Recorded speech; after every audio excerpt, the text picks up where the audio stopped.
Recuerda el natalicio. Gustavo Tinetti, padre Daniel, bienvenido como siempre a Cadena 9. Bueno, ¿y cómo se empieza a transitar o se está transitando este camino a la beatificación de Pironio? Eh, bueno, en primer lugar, buen día, gracias y un saludo a vos, al equipo, a la audiencia. Cuando vos dijiste 103 años, el domingo, recordé que cuando el centenario, en el 2020, el obispo hizo un mensaje a la diócesis y ahí aparecía una idea. Él decía 9 de julio, 9 de julio, la ciudad, pero la diócesis también, tiene que custodiar y difundir la memoria y el legado de Pironio. Y la verdad que me quedó, me llamó mucho la atención ese concepto, ¿no? Bueno, custodiarlo, guardarlo, conservar esa memoria de alguna manera y también difundirla, ¿no? Creo que desde este prisma, desde esta perspectiva, uno puede mirar la figura de Pironio y su vigencia, ¿no? Su estilo, su pensamiento y sus ejemplos dicen mucho a la Argentina y a la iglesia de hoy, ¿no? Sí, sí. Bueno, un hombre con una enorme formación, ¿no? Y con influencia en toda la iglesia, no solo latinoamericana, sino también en el Vaticano. Sí, su formación, lo que moldeó el pensamiento, eso es interesante, eso es una de las cosas que hay que tener presente. Por un lado, Pironio tiene una formación clásica, humanística y teológica, la que se daba en el antiguo seminario, digamos, antes del concilio, y a la vez, bueno, supo actualizarse. Esto llama la atención, ¿no? Esto llama la atención porque él en los años 40, 50 y hasta el 60, ese fue el momento que absorbió, incorporó, digamos, la nueva filosofía y la nueva teología, y se nota ya en sus escritos. A mí personalmente siempre me llamó la atención que siendo un hombre de otra época, su pensamiento estaba muy bien incorporado, ¿no? La renovación bíblica, la renovación litúrgica, todo lo que en esos momentos se iba produciendo en Europa, él ya lo incorporaba a sus escritos, ¿no? Y lo incorporaba con cierta originalidad, digamos, ¿no? No repitiendo, ¿no? Uno ve en la redacción que bueno, eso está bien incorporado, ¿no? Al expresarlo así. Bueno, él Sí. cuando lleva adelante el encuentro con los jóvenes tiene un mensaje muy incluso juvenil y ahí empieza a resaltar la esperanza, el camino de la esperanza, pero toda América Latina como continente de la esperanza. Bueno, justamente eso también es interesante desde varios puntos de vista. Acordémonos que Europa y el mundo en los años 60, 80, hasta el 90 y pico, plena Guerra Fría, el pensamiento existencialista, nihilista del acabose, estaba marcado por un pesimismo y una negatividad muy grande, ¿no? Vos, Gustavo, sos de esa época, ¿no? Acordate el 68 francés, los aires de revolución en todo sentido, y fíjate la clarividencia de Pironio. Propone un pensamiento en positivo, digamos, bueno, la esperanza siempre es un futuro mejor, ¿no? Contra el pesimismo, o ya digo, digámoslo, en pseudo difícil, el nihilismo de aquellos tiempos, ¿no?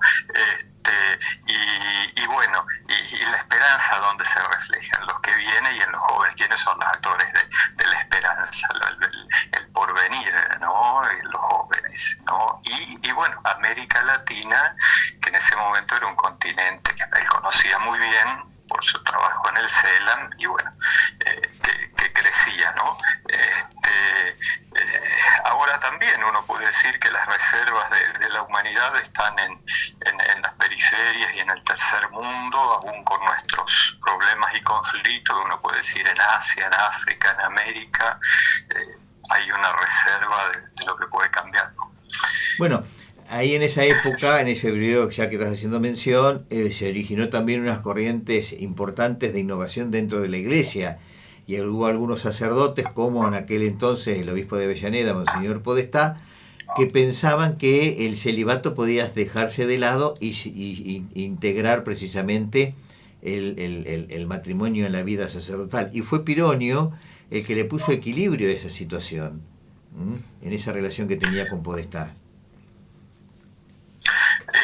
Justamente, esa es la palabra bien acertada. Pironio siempre fue un hombre de equilibrio, no de componendas ni de medias tintas, porque algunas veces alguna acusación por ahí que hubo, bueno, una especie de tibieza.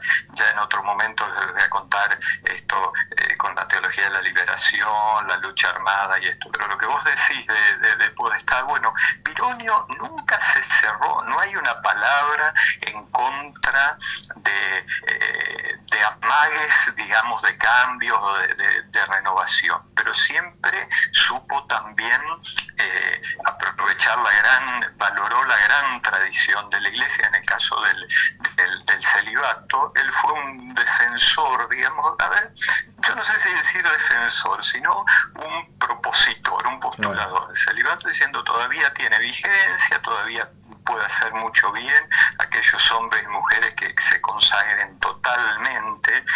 La palabra, si lees sus escritos, la palabra totalmente aparece, ¿no? Como de, bueno, toda la vida se entrega y se dona, ¿no? Claro, a él le tocó, esto que vos decís, a él le tocó cuando Monseñor Podestá sale y se casa, a él le tocó asumir la diócesis de Avellaneda. En esos tiempos, claro, fue un cimbronazo, eran amigos y compañeros, y bueno, dicen que lo hizo muy bien, ¿no? Con una prudencia y una caridad muy grande, ¿no? Así que en esas cosas siempre algunos enfrentamientos hay, a favor, en contra, y dicen que... Y era muy joven, Pironio, no sé, claro, si tenía 50 años en ese momento. Y capear un temporal así, en esos tiempos, ¿no? En esos tiempos. No, eran momentos muy particulares. Bien, padre Daniel, sabemos que tenés compromisos a partir de ahora de las 8, así que te vamos a liberar, pero te vamos a convocar para la semana que viene seguir conversando sobre anécdotas, historias de Pironio en este esquema Camino a la Beatificación, para que la gente sepa de quién estamos hablando. Sí, justamente, sí, porque la verdad que es realmente una personalidad polifacética, hay mucho, ¿no? Bueno, hablamos un poquito así de su pensamiento, por ahí podríamos hablar de aquellas épocas de los 60 en Latinoamérica, la teología de la liberación, y bueno, también hablar algunas, yo siempre cuento por ahí anécdotas, pero que reflejan mucho más, ¿no es cierto? Bueno, su relación con la Argentina en esos tiempos, el Beagle, las Malvinas, entre bambalinas, como dicen ustedes, los periodistas, él se movió en esos dos momentos, ¿no? Así es, y yo insisto, y esto mirando su figura y algunas gestualidades con mucho equilibrio y con mucha prudencia además. Sí. Y esto hace a la santidad, ¿no? Porque por ahí cuando uno habla de la santidad, bueno, ya pensamos en la estampita, algunos milagros y toda una cosa, permítanme la expresión, espiritualoide. No, la santidad de una persona es, bueno, haber vivido el Evangelio bien encarnado en la realidad, en las contradicciones, las coyunturas, las contradicciones, las presiones, las batallas de su tiempo, ¿no? Todo santo, marcó su lugar y su época. Algunos con una gran proyección, otros modestamente, pero fíjate que todo santo cambia el lugar donde estuvo. Todo santo vivió con los pies en la tierra, ¿no? Pironio también. Bien. Padre Daniel, gracias por el gesto y a lo mejor la semana que viene podemos estar ya en el estudio directamente. Veremos si lo podemos concretar. De acuerdo, sí.